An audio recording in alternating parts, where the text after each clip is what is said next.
Eu queria falar um pouquinho do AMI Barradas. O AMI Barradas é um ambulatório médico de especialidades, para quem não conhece, né? Essa sigla da estrutura de saúde pública, da saúde do SUS nossa, né? A gente tem a UBS, que são as unidades básicas de saúde, a gente tem o AMI, que é uma estrutura secundária na assistência de saúde aos pacientes, tá?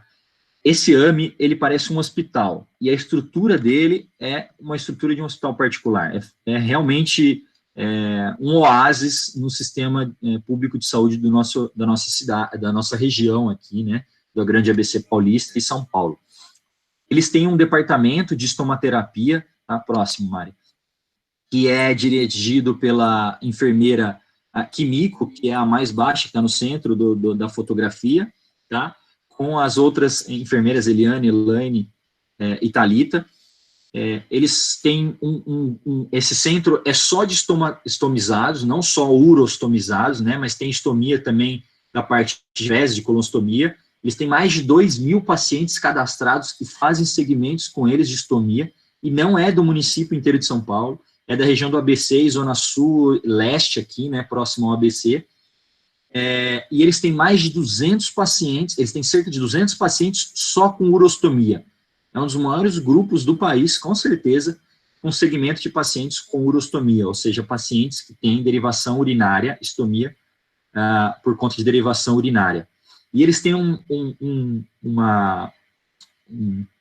depósito, né, que eles dispensam essas bolsinhas, que são caras, tá, com vários tipos de bolsinhas. Tem cada tipo de bolsinha para você acoplar no paciente que é mais obeso, no paciente que é mais magro, no paciente que tem uma irritação na pele, uma dermatite intensa. Esse é o trabalho da estomaterapia, que muda a qualidade de vida desses pacientes, muda a participação deles, a complacência deles, a compreensão deles, a motivação deles no tratamento, tá?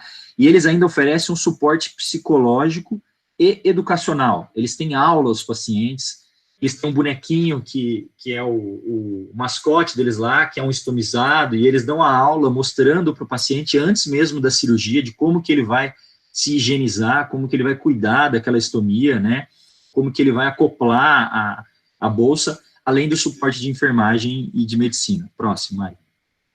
Essa foi uma visita que a gente fez a eles, a gente foi muito bem recebido, e a gente faz questão de parabenizar e destacar o trabalho deles, porque eles estão na descrição, né, do ABC, então todos os nossos pacientes passam com eles não são da fundação, eles são um serviço público do município de São Paulo. Próximo, Mário. Eu vou falar um pouquinho só de resultados para a gente finalizar. Isso aqui é um quadro que está no site do Cabem, depois eu vou mandar para vocês mostrar, existe o site, chama cabemmaisvidas.com.br, qualquer um pode acessar, tá, para mostrar o trabalho do grupo. E aqui a gente tem um quadro mostrando antes do Cabem, tá? Isso é uma realidade chocante e triste, mas antes do Cabem, qual que era a nossa taxa de mortalidade? Eu digo nossa, profissionais de saúde envolvidos no atendimento desses pacientes, porque todos nós estamos envolvidos, na região do ABC. E a gente fez um levantamento nas instituições, nos hospitais públicos do ABC, e de 59 pacientes operados, a gente teve 22 óbitos. A gente está falando de mais de 1/3 dos pacientes não conseguiam ir para casa por conta da morte, né, do tratamento, não suportavam o tratamento.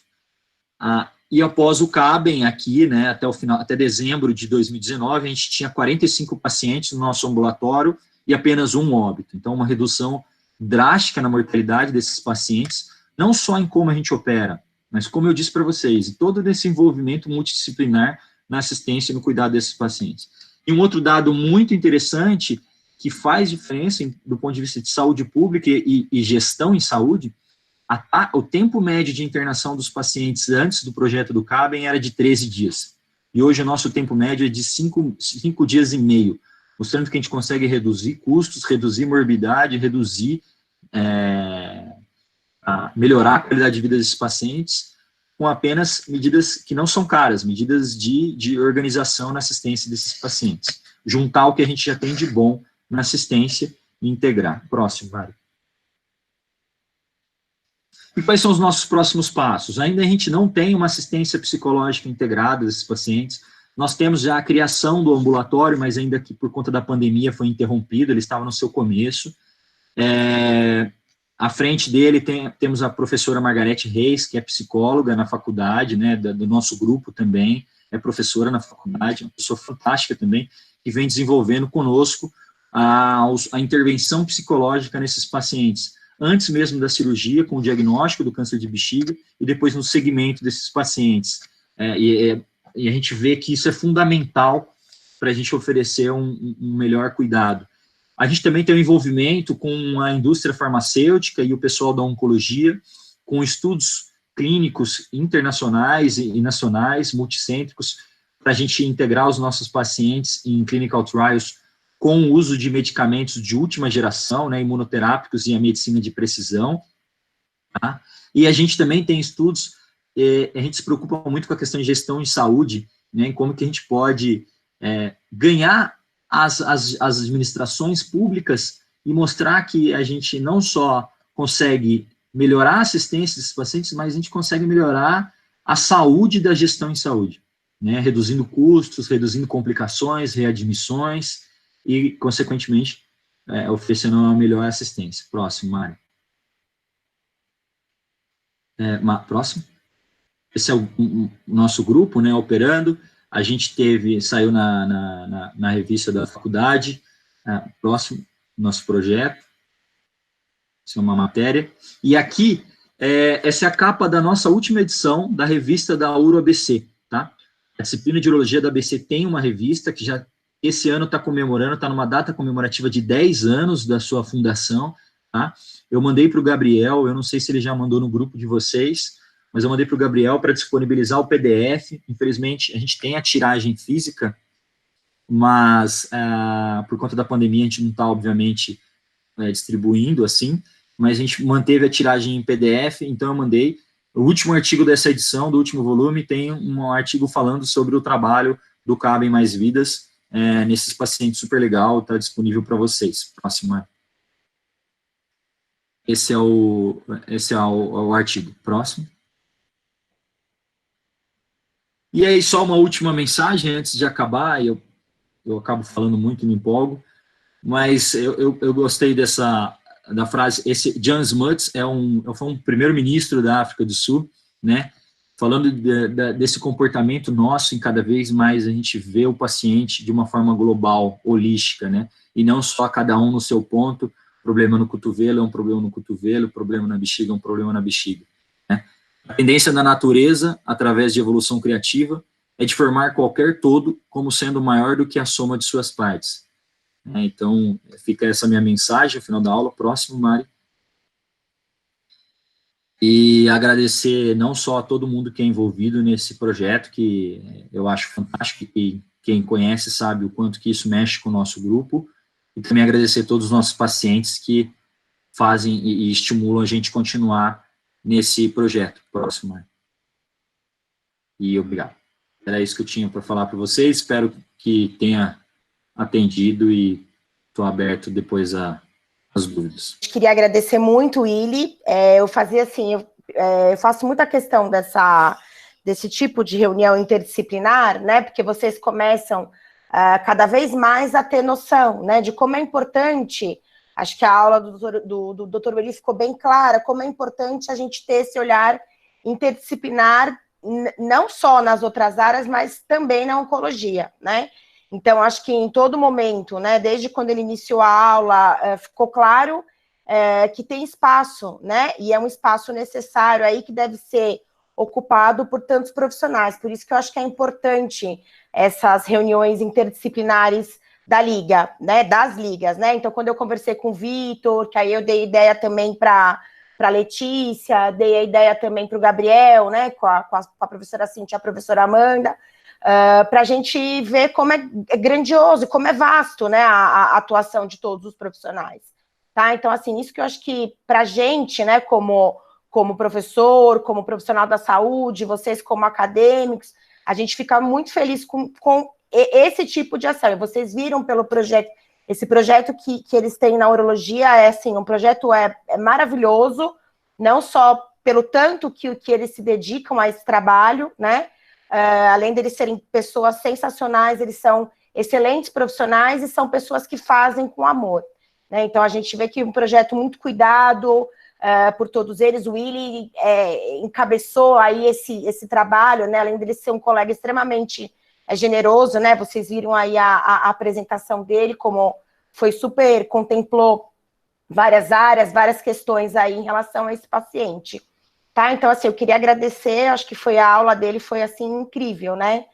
Desde questões técnicas até mesmo como a gente olha de uma forma mais atenta, né, com esse paciente que é um ser humano, né, não é uma bexiga, né, como ele mesmo falou, tá? Então, assim, eu vou ser breve, eu trouxe mais alguns dados para complementar, tá? Eu vou falar um pouquinho da parte da fisioterapia.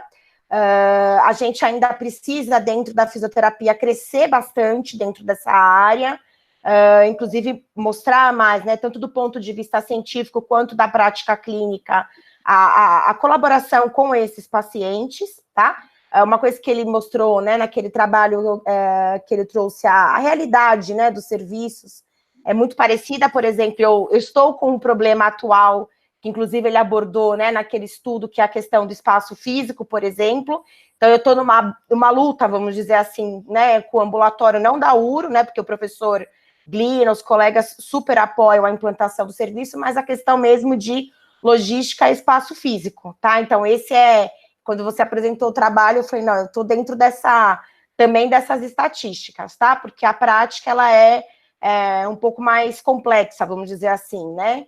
Principalmente, às vezes, por questões burocráticas, né? Mas a gente, devagarzinho, vai chegando lá, tá? Então, eu vou abrir aqui a minha apresentação, ela é curta, eu acho que a gente não vai passar muito do tempo, e aí depois a gente começa a abrir para perguntas, tá?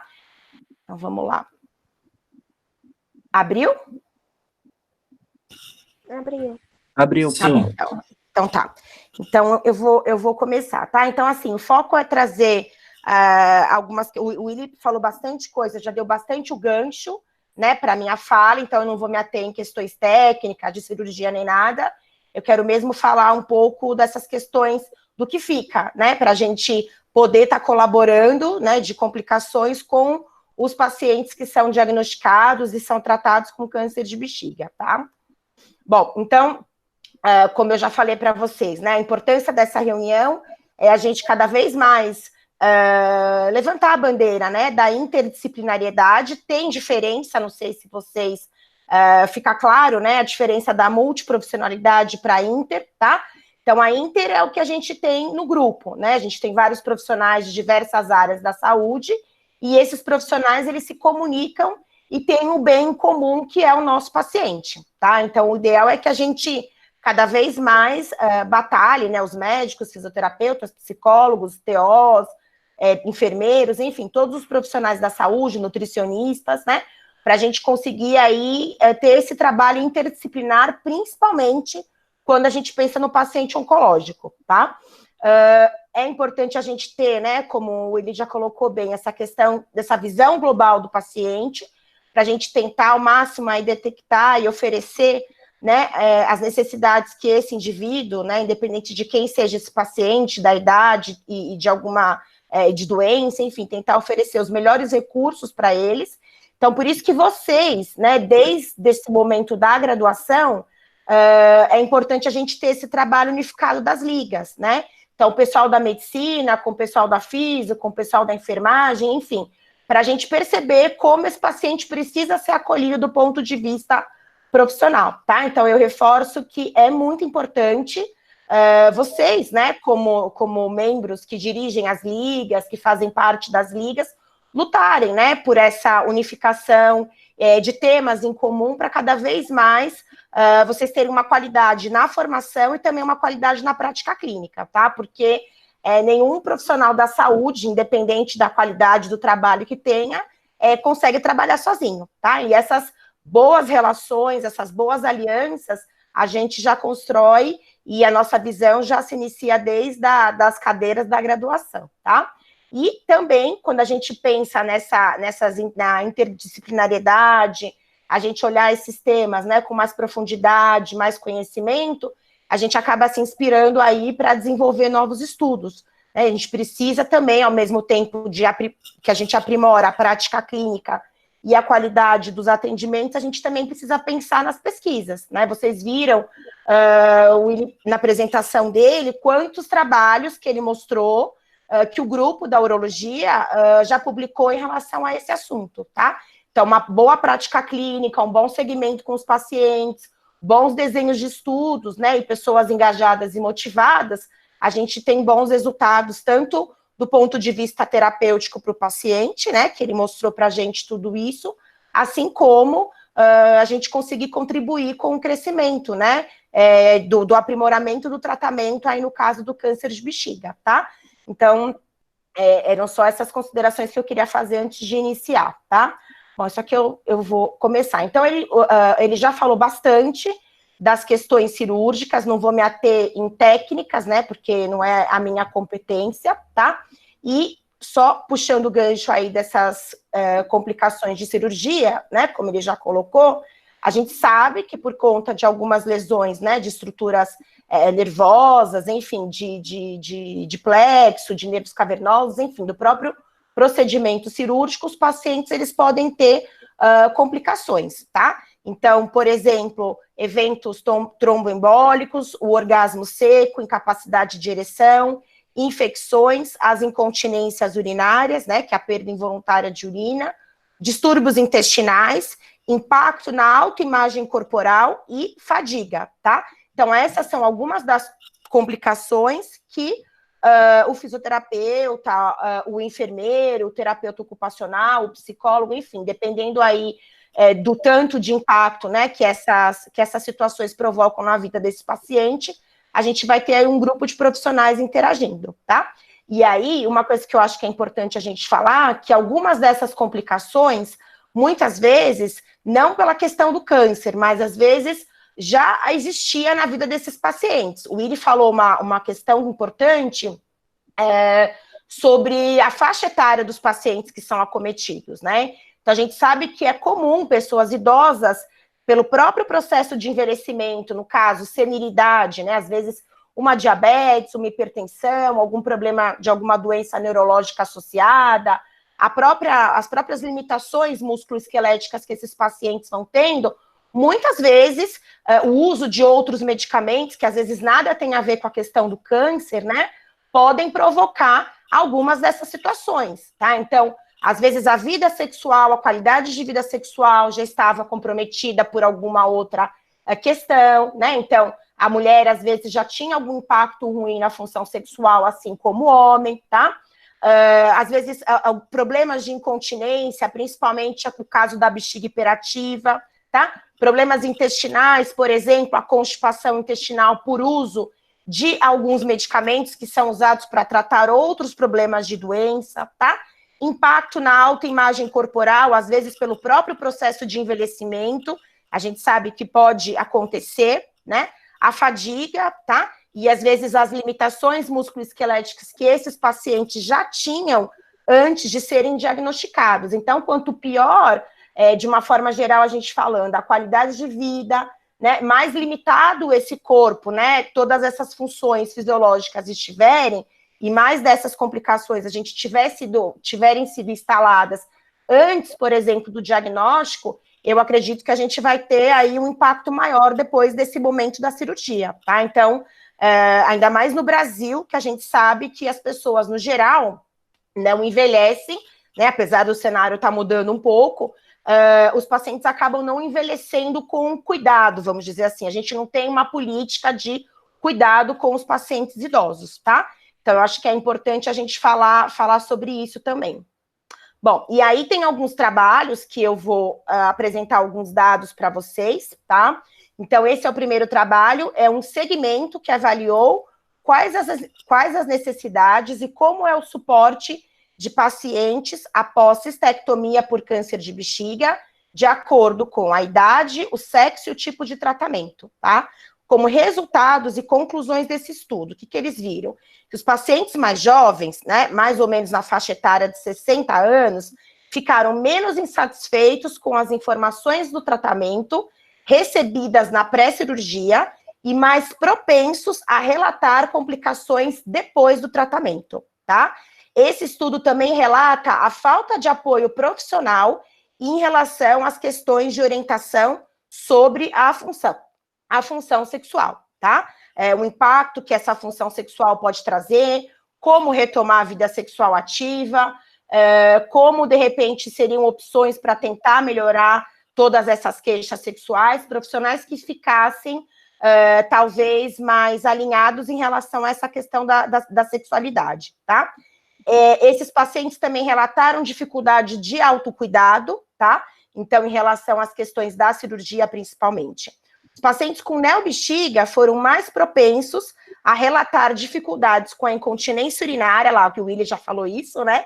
E deteriorização da função sexual, enquanto pacientes com conduto ileal. Então, a gente viu aqui, como já foi falado na apresentação anterior, o impacto aí dessa incontinência urinária, né, na sexualidade e na vida sexual e no manejo mesmo dessa incontinência urinária na vida desses pacientes que fizeram, por exemplo, a cirurgia de neobexiga, tá?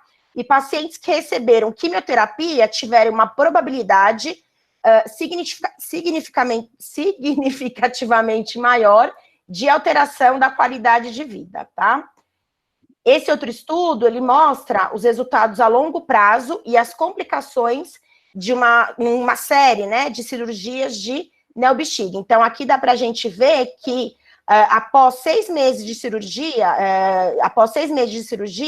aí 52% dos pacientes relataram a questão da perda urinária, tá? Depois de 12 meses, a gente teve uma queda, né, para 9%, e depois de 60 meses, uma queda aí de 6%, tá? Mas a gente vê que dentro aí dessas complicações urinárias, a perda, né, dessa urina ficou bem comprometida, principalmente aqui, comparando durante o dia com o período da noite, também reforçando o que o Willi já falou, tá? Bom, esse é um trabalho que ele fala sobre uma análise aí que ele estuda, né, a comparação da função erétil e do desejo sexual, no caso em homens, tá?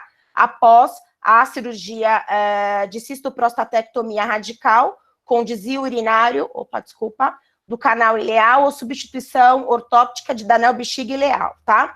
Então, foram estudados 81 homens que eram sexualmente ativos com câncer de bexiga e eles foram avaliados, tá?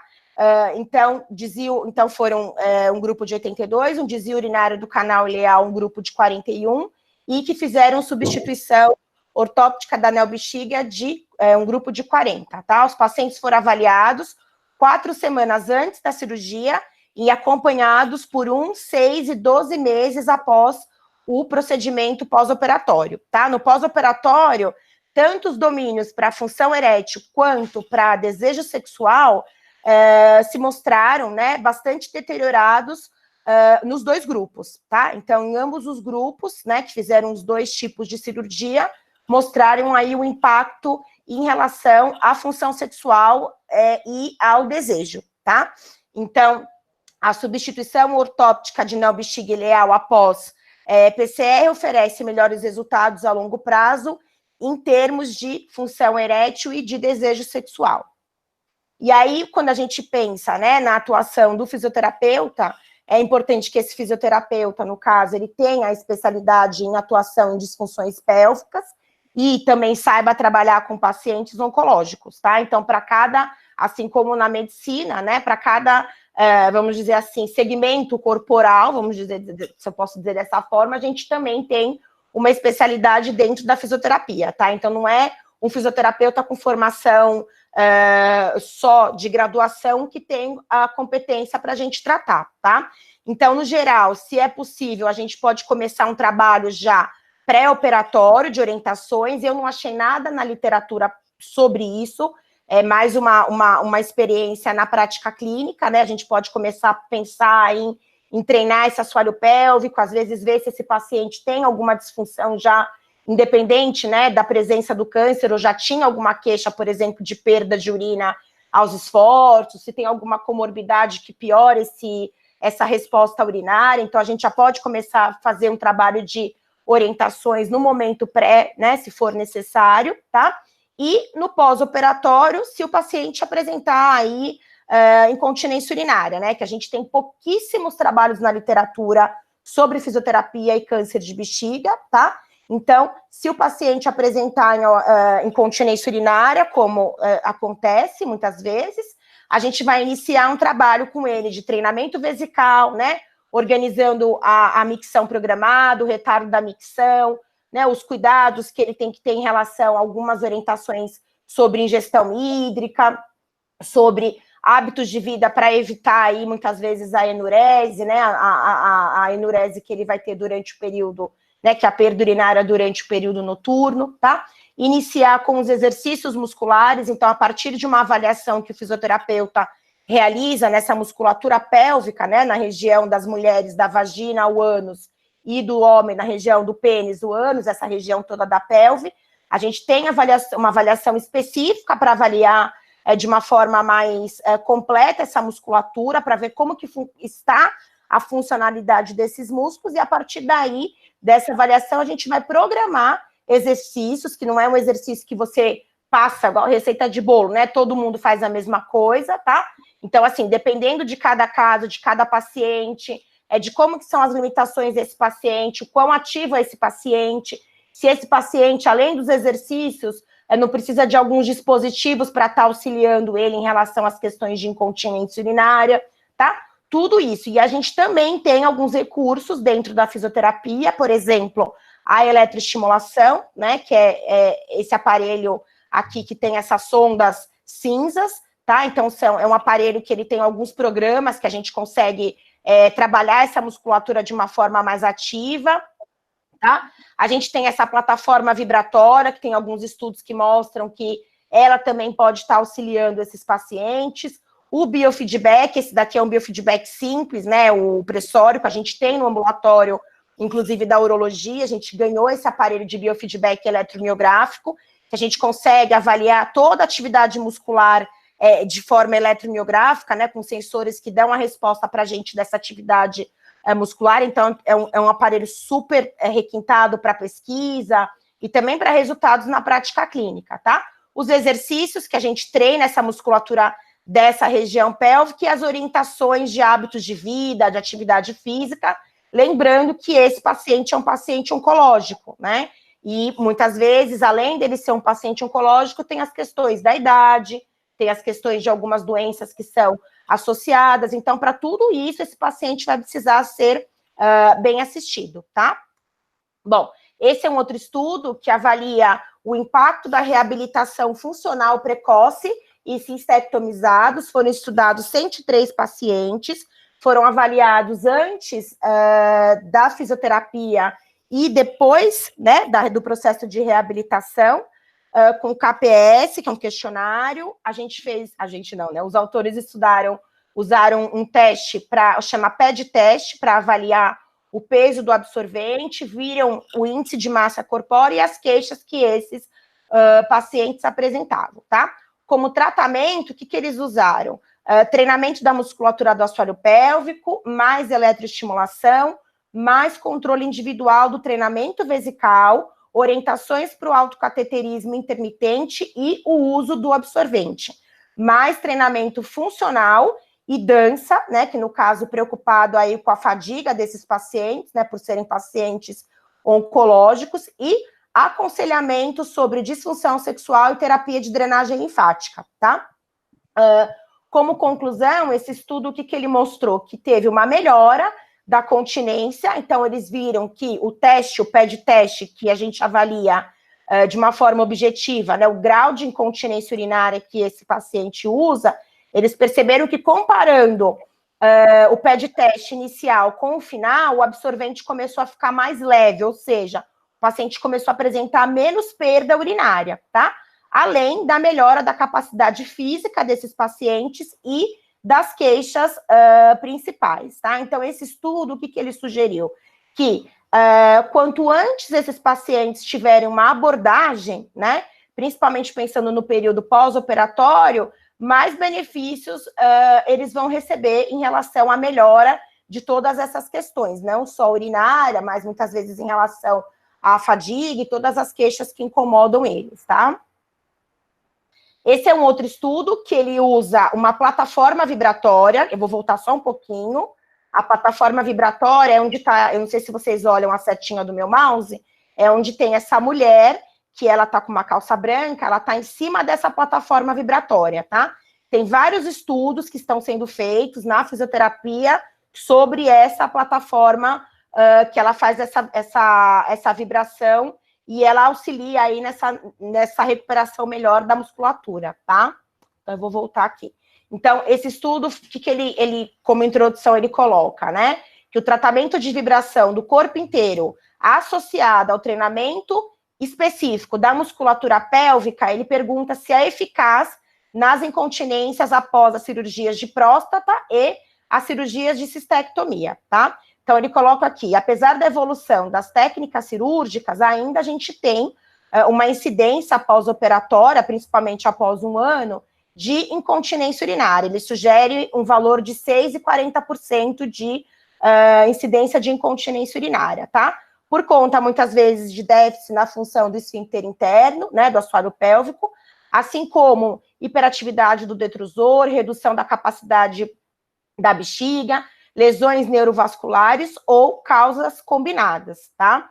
Então, eles acreditam que o quê? Que a terapia de primeira escolha para tratar essa incontinência urinária, ela deve ser multimodal, né? Então, a gente pode pensar nos cuidados em relação a evitar dermatites, evitar infecções urinárias, cuidar com um profissional da fisioterapia, fazer as adaptações necessárias com a ajuda, né, dos pacientes, do pessoal da terapia ocupacional, da enfermagem, o apoio da psico, enfim. Então, toda essa equipe, como o Willi já colocou e a gente observou, é importante, né, a gente ter aí uma equipe de retaguarda para fazer assistência desse paciente como primeira opção para essa incontinência urinária, tá?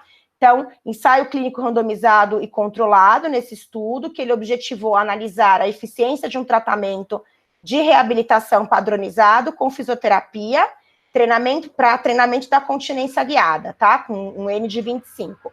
Com um grupo controle em comparação com treinamento adicional de aparelhos de eletroestimulação e biofeedback, tá? E vibração. Então, a gente teve aí a comparação desses 3 grupos, tá?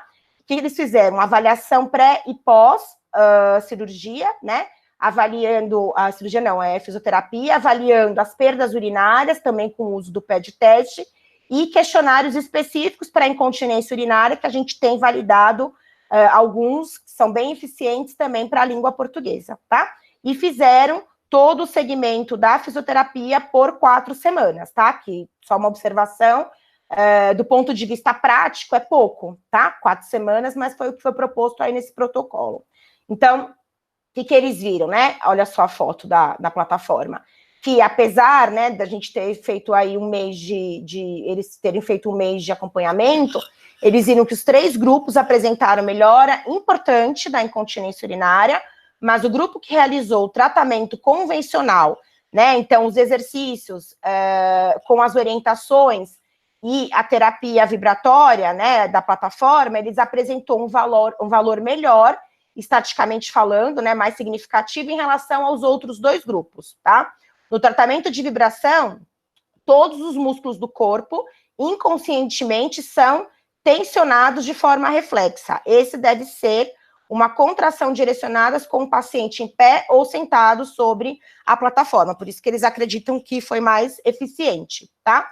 5 exercícios diários também foram usados com frequência constante de 20 Hz, tá? Que é como a gente faz a modulação dessa plataforma.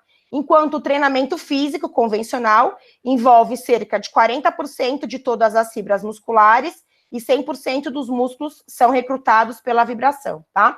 Então, é um outro recurso que foi proposto para tratar, além dos exercícios, da eletroestimulação, do biofeedback, ajudar nesse tratamento aí da incontinência urinária, tá? Então, esse é um outro estudo que usou a terapia de ondas de choque, né? Depois até o Willi pode comentar mais.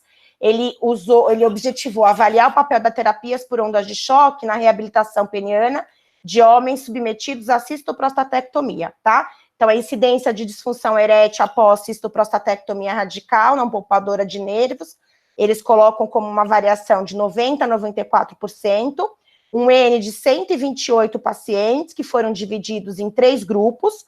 O grupo 1 usou terapias de ondas de choque e medicação. Só terapias de choque. O grupo 2 usou a medicação e o grupo 3 foi o grupo controle, tá? Durante 8 meses, eles fizeram esse tratamento, tá? Então, na primeira avaliação, 3 grupos apresentaram ereção insuficiente para penetração vaginal.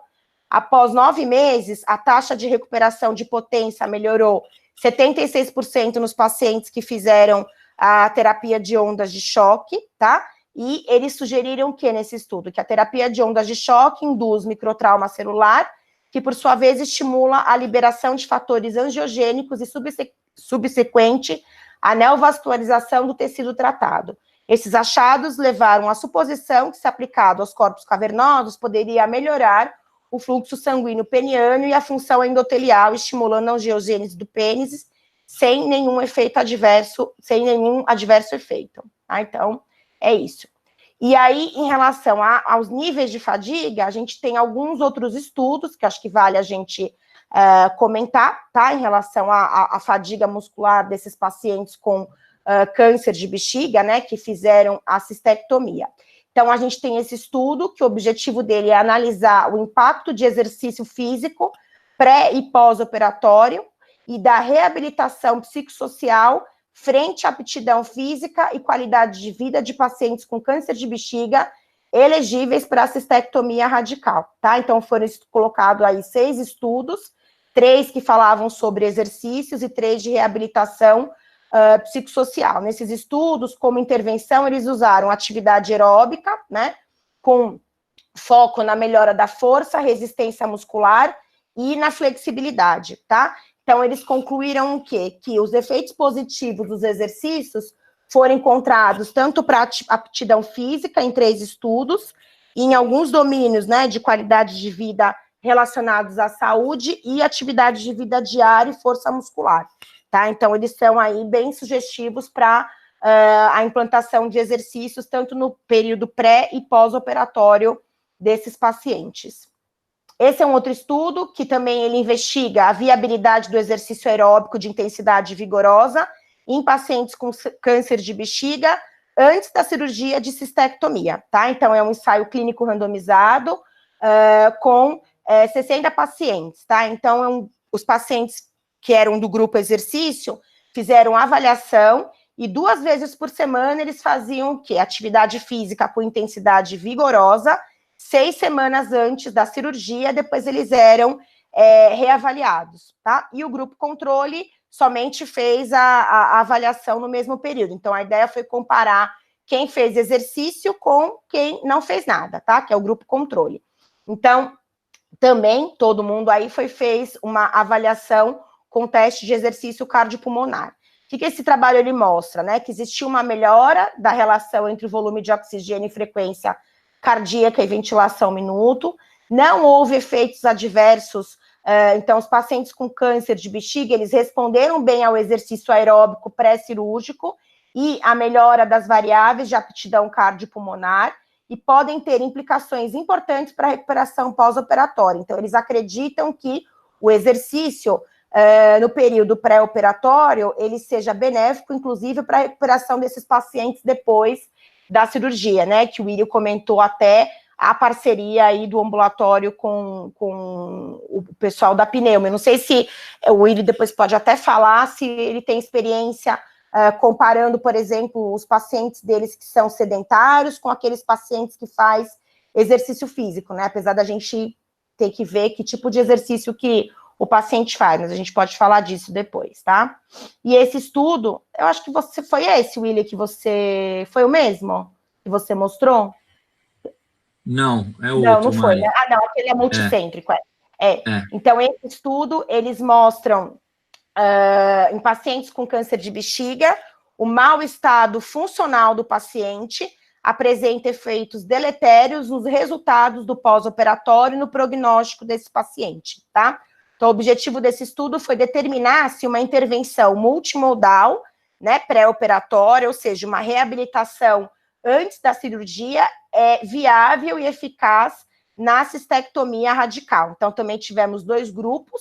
o reabilitação, que fez exercício aeróbico e de resistência, dieta e técnicas de relaxamento antes da cirurgia, comparado com o grupo controle que não fez nenhuma intervenção, tá? E esse estudo, ele sugere, através dos resultados, que a pré-reabilitação multimodal, então os pacientes que foram seguidos por profissionais, né, antes da cirurgia, resultou em recuperação funcional mais rápida após a cistectomia radical, tá? Então, é um outro trabalho que sugere aí que os exercícios e todos os cuidados, né, com a alimentação, cuidados com a saúde mental antes da cirurgia também acaba beneficiando esses pacientes, tá?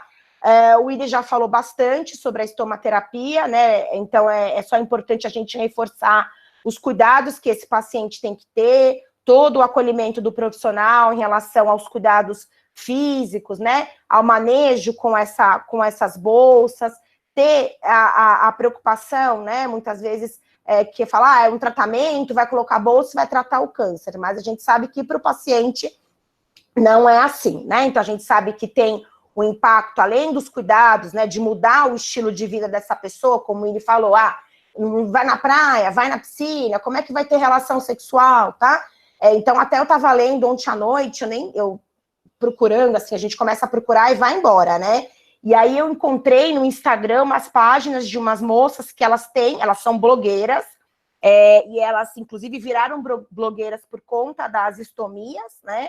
E elas dão várias dicas. Eu descobri que tem lingeries para mulheres que têm estomas, tem dicas, tem um manual de autocuidados, tem outras dicas que elas orientam como você pode ter prazer na relação sexual sem deixar que a estomia, né, atrapalhe fisicamente as práticas sexuais. Então, assim, bem interessante o depoimento dessas pessoas, né? E a gente sabe que, apesar de não ser todas as pessoas que têm acesso, né, a essas redes sociais, principalmente os pacientes mais velhos, numa condição socioeconômica inferior, para quem tem acesso a essa informação, eu acho que essas pessoas que dividem seus problemas, muitas vezes acaba ajudando e muito, né, pessoas que estão passando por essa situação. Então, eu achei bem interessante. Eu estava no Instagram ontem à noite, eu comecei a ver, aí você começa a ver uma página, ver outra. Então, tem várias pessoas, tanto homens quanto mulheres, que fizeram, né, das suas histórias um exemplo para estarem ajudando outras pessoas, tá? E isso, claro, que melhora, né, porque as pessoas formam uma corrente. Eu estava vendo também que tem o dia da pessoa com estomia, não sei se é outubro ou novembro, também eles têm um dia especial para levantar essa bandeira, né? Então, assim, é bem interessante a rede, né, de suportes que as pessoas vão oferecendo para esses pacientes, tá? E é isso. E aí, em relação ao que precisamos, né? Obviamente, de muitos estudos, que é uma área que é carente de estudos. Aqui no Brasil, não achei nada de nenhum estudo feito por grupos no caso da minha área, que é a fisioterapia brasileira, né? Então, não tem nada, tá? Então, assim, é uma área que a gente precisa aí desbravar, né? Porque tem muita coisa para ser pesquisada, tá? Então, o que a gente vê que a gente precisa aí, que no caso o fisioterapeuta precisa, na nossa área, né, especificamente falando, desbravar mais ainda essas questões com a autoimagem. A gente está com um projeto agora, até a Aline, que está dentro da Liga, né, está aqui na reunião, pelo menos ela estava, né, aqui na reunião para a gente começar a estudar, né, em parceria com o Willi, o doutor Fernando, tudo, a gente avaliar essa autoimagem. Então, no caso, os pacientes do grupo, né, do projeto do CABEM, eles fazem as cirurgias e usam as estomias, a gente tentar aí desenvolver alguma ferramenta para a gente estudar a autoimagem corporal desses pacientes, tá? É uma coisa que a gente está amadurecendo aí com esse projeto, né? A gente precisa de mais estudos em relação à parte, por exemplo, da eletroterapia. Então, a fisioterapia nessa área da reabilitação oncopélvica usa muito, ou tenta usar muito os recursos eletroterapêuticos, tá? Só que ainda a gente precisa ter mais respaldo se usar eletroestimulação, recursos de eletroterapia, é 100% seguro, porque a gente está falando de um paciente oncológico, né? E aí eu deixo até já a pergunta para o Willi, para quanto tempo, depois de todo esse tratamento, cirúrgico, né? Se ele tem que fazer algum tratamento adjuvante, o paciente está curado, tá? Então, isso é uma pergunta que eu queria perguntar para ele. E a preocupação com os aspectos sexuais e com a sexualidade desse paciente, tá? Também a gente, como os fisioterapeutas aí que atuam nessa área, também precisam aí dar essa oportunidade aí para investir nessas informações e dar abertura para o paciente, tá? E é isso. Então, como conclusão, o que a gente vê, né? O tratamento para o câncer de bexiga, ele pode impactar bastante, né, de forma negativa na qualidade de vida sexual desse indivíduo, dos casais, da família, tá? Então, isso é importante a gente deixar reforçado, né? A equipe, né, principalmente que trata esse paciente, principalmente se a equipe for multiprofissional, não negligenciar algumas complicações, né, e algumas questões que podem estar acontecendo com esse paciente, né, mas é como o Ili colocou para a gente, é difícil a gente ter modelo, né, de serviço, como, por exemplo, a gente tem dentro do grupo, né, que a gente tem os profissionais, tem para onde pedir assistência, os profissionais são alinhados, pensam aí no bem do paciente e tentam, né, por mais às vezes difícil que seja, superar todas as dificuldades aí que muitas vezes acontecem, tá? A fisioterapia pode estar auxiliando os pacientes, principalmente quando a gente pensa em queixas pélvicas relacionadas à parte urinária, intestinal, à parte de melhora, né, da qualidade de vida sexual, tá? E também pensando nas questões aí dessa fadiga muscular, né, desse paciente como um todo, tá? Entretanto, né, como eu já falei para vocês, novos estudos são necessários para ter mais comprovação e efetividade, além de segurança, das técnicas que a gente usa, principalmente nos pacientes masculinos, pensando aí no tratamento do câncer de bexiga, tá? Então, era isso, pessoal, que eu tinha para falar para vocês.